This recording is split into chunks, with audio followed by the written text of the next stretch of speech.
What is happening between USA and Iran these days?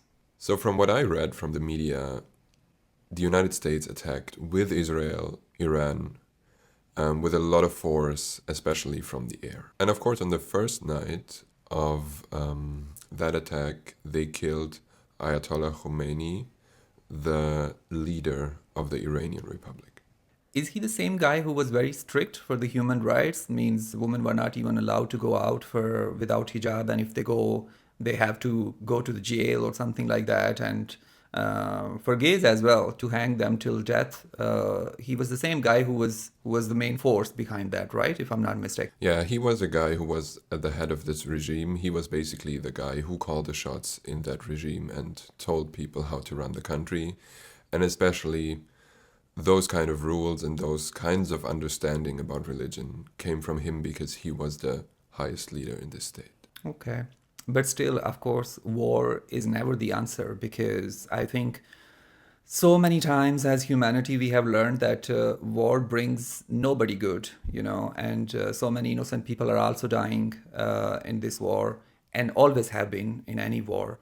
And I hope that humanity learns from their past mistakes and we can learn that war is never the answer and both parties can find the solution somehow using some other techniques or some other ways. There is a possibility, of course. What do you think?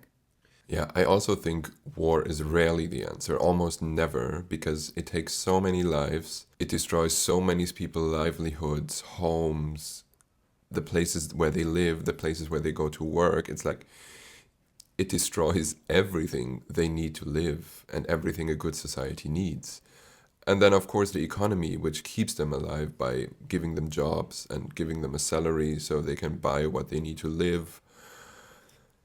It's disturbing to see that so many people have to suffer again in the Middle East. And I think not only the Middle East economy, if we talk about the economy, it's impacting worldwide, no? Yeah, of course. Like in Iran and especially the Middle East, a lot of oil and a lot of gas gets produced or taken from the ground, which the world economy needs. And of course, if that can't be delivered anymore, then the price will go up because you have less supply and the same demand like before. So prices must go up. And you can already see it, Mm. at least in Europe or Germany, that the prices for oil and gas, they are slowly climbing, sometimes even rapidly climbing, and reflecting the insecurity on how long this war will last and how long those production sites where this oil and gas comes from will be impacted.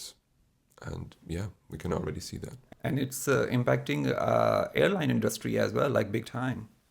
Yeah, of course, there are many people traveling to the Middle East because they became a very, very nice hotspot in the recent years for a lot of people. So they like to travel there. And when the war started, of course, planes couldn't fly there and couldn't fly from there.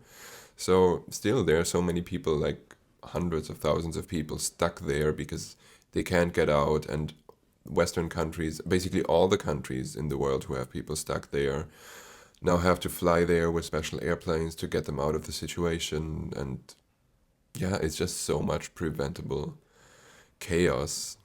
So it's not benefiting anyone, to be honest. But you know what?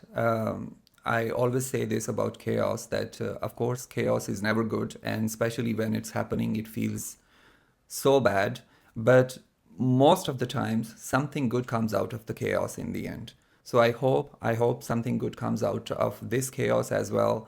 And if next time the world is in this kind of situation again, where you have to choose either war or peace, then world chooses the peace.